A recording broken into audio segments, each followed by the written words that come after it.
Oke, baik, selamat malam. Di sini dengan saya Claudio Stefanus Tai dari kelas A, Prodi Teknik Informatika Strata 1. Di sini saya akan mereview atau membahas sistem operasi smartphone Android dan iOS. Langsung saja di sini pengertian sistem operasi. Sistem operasi merupakan program utama sekumpulan program, kontrol atau alat kendali yang secara terpadu bertindak sebagai penghubung software aplikasi yang digunakan oleh user dengan hardware komputer. Next, pengertian Android di sini. Android adalah sistem operasi untuk telepon seluler berbasis Linux yang dirancang terutama untuk perangkat layar sentuh touchscreen mobile seperti smartphone dan komputer tablet. Dengan sistem distribusi open source yang digunakan, kemungkinan para pengembang untuk menciptakan beragam aplikasi menarik yang dapat dinikmati oleh penggunanya seperti game, aplikasi, dan lain-lain. Next, yang pertama, keamanan perangkat. Perangkat Android hadir dengan keamanan yang sudah terintegrasi. Pertama, fungsi keamanan dijalankan dalam Trusted Execution Environment atau TIE untuk memastikan OS tetap aman, seperti enkripsi data dan layar kunci yang terlindungi, dan sandbox untuk menjaga aplikasi tetap terpisah dan data tetap bersih. Sandbox itu selalu aktif dan selalu berjalan. Cukup lakukan booting dan mulai bekerja. Berikut layanan keamanan Google Play Protect mendeteksi dan memblokir ancaman malware. Google Safe Browsing melindungi dari malware dan phishing. Safety Net API memeriksa perangkat sebelum dapat mengaksesnya. Seperti gambar yang di sini kita bisa dilihat. Berikut biometrik dan keamanan. Pengenalan wajah sidik jari. Google Play Protect menemukan proses saya, inskripsi, dan deskripsi kartu. Seperti para gambar di sini, biometrik dan keamanan. Kemudian folder aman. Kemudian kunci layar terdiri dari pin, sidik jari, dan smart lock. Dan pilihan kunci layar ada di bagian sini. Kita bisa lihat ada USAP, face unlock, wajah dan suara, pola, pin, keamanan, kata sandi. Itu saja. Kita next. Kedua, fitur bawaan multi user, NFC atau Near Field Communication, enkripsi, live wallpaper, radio, smart lock, face lock, dan print. Berikut 3 harga smartphone Android. Kita bisa lihat di sini harga smartphone berbasis Android terjangkau lebih murah dibandingkan dengan smartphone berbasis iOS. Keempat, development aplikasi. Aplikasi Android dapat dituliskan menggunakan bahasa Kotlin, Java, dan C++. 5. Share data. Android Share Sheet memberikan kemampuan pengguna untuk berbagi informasi kepada orang yang tepat dengan saran aplikasi yang relevan. Semuanya hanya dengan sekali ketukan saja. Share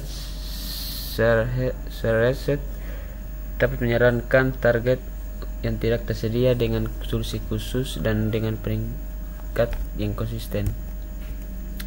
Berikut media penyimpanan. Android menggunakan sistem fitur yang serupa dengan sistem file berbasis disk pada platform lainnya. Sistem ini menyediakan beberapa opsi penggunanya untuk menyimpan data aplikasi seperti penyimpanan khusus, penyimpanan bersama, preferensi, dan database. Seperti pada gambar sini. Berikut 7 aksesoris: lensa kamera tambahan, virtual reality, VR, card reader, dan USB, OTG, digital TV receiver, proyektor smartphone, case smartphone anti gores. 2 sistem operasi iOS. iOS atau sebelumnya iPhone OS adalah sistem operasi seluler yang dibuat dan dikembangkan oleh Apple Inc. Khusus untuk perangkat kerasnya, ini adalah sistem operasi yang saat ini memperdayakan banyak perangkat seluler perusahaan termasuk iPhone dan iPod Touch. Itu juga mendukung iPad sebelum pengenalan iPad OS pada 2019. Ini adalah sistem operasi seluler terpopuler kedua di dunia setel Android. Keamanan yang pertama, keamanan perangkat dalam iOS, yaitu keamanan sistem dirancang sehingga perangkat keras dan perangkat lunak menjadi aman di semua komponen utama perangkat iOS. 2. Touchpad ID adalah pemindaian sidik jari yang tertanam pada tombol beranda dan dapat digunakan untuk membuka kunci perangkat, melakukan pembelian, dan masuk ke aplikasi di antara fungsi-fungsi lainnya. Berikut Face ID. Face ID adalah pemindai wajah yang tertanam dalam takik pada iPhone. Ini dapat digunakan untuk membuka kunci perangkat, melakukan pembelian, dan masuk ke aplikasi di antara fungsi-fungsi lainnya. Berikut kode sandi. Perangkat iOS dapat memiliki kode sandi yang digunakan untuk membuka kunci perangkat, membuat perubahan pada pengaturan sistem, dan mengenkripsi konten perangkat. Sampai baru-baru ini biasanya 4 digit angka enkripsi. Berikut ketika kode sandi digunakan pada perangkat iOS, konten perangkat deskripsi ini dilakukan dengan menggunakan implementasi AES 256 perangkat keras yang sangat efisien karena menempatkan langsung antara penyimpanan flash dan RAM. Berikut keamanan boot. Bots ini adalah untuk memastikan bahwa tidak ada perangkat lunak berbahaya atau tidak sah yang dapat dijalankan pada perangkat iOS. Setelah bootloader tingkat terendah menyelesaikan tugasnya, ia menjalankan bootloader tingkat lebih tinggi yang dikenal sebagai iBot. 2. Fitur bawaan dari iPhone, yaitu Home, Kalkulator, Mail, WhatsApp, Kompas, Podcast, dan Stok. Harga smartphone iOS juga dibilang mahal, relatif lebih mahal dari smartphone berbasis Android. Kita bisa lihat di sini gambarnya. Next. 4.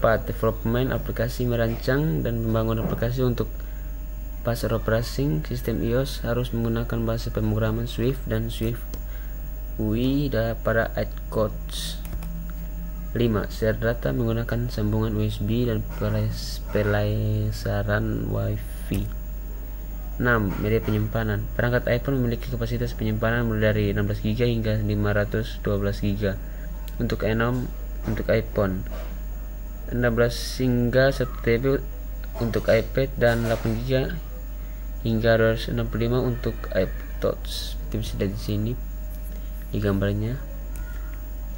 Berikut penyimpanan iCloud. Jika kita mengatur iCloud, kita akan secara otomatis mendapatkan penyimpanan sebesar 5GB dan lebih dapat membeli lebih banyak penyimpanan iCloud. Berikut anti gores, casing HP, wireless charger, adapter audio, lensa tambahan, tripod, power bank. Mungkin itu saja. Sekian dan terima kasih. Selamat malam.